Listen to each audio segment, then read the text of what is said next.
घरू बाहरी पड़ुन रास्ता आपे आपे मिली जावा।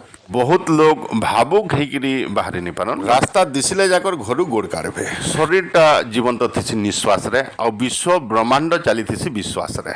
इटा देखुथबार फुल प्लास्टिक रही से खरा तरा पान पवन पाइले जाकर प्रकृति ग्रोथ और कलरटा ठीक फिटी थी। जार जेंता प्रकृति से सेंता कहानी रचना करि पारसी। किए पानी खाद्य आरु रहबार व्यवस्था करछे तो किए बंदूक धरी करी से चढ़े मान को मारबार लगी बाहरी पड़ुछे।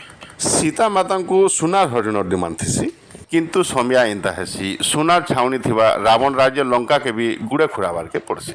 इनु आमे शिखबार के पाना धन ठानु मन रो ओजन बेसी आए। दुनियार सबुठानु द्रुत गति चलुथिबार मन के जदि आमे आयदर रखी पारमा प्रकृति विजेता आकारे गंती हेमा। निर्धारित हितबार स्थान काल पात्र के सम्मान जनाबार के पड़वा। जानवर शब्द रे कटु बाक्य अच्छे किंतु शेर बोली डाकी से व्यक्तिटा औषध हेथिसन।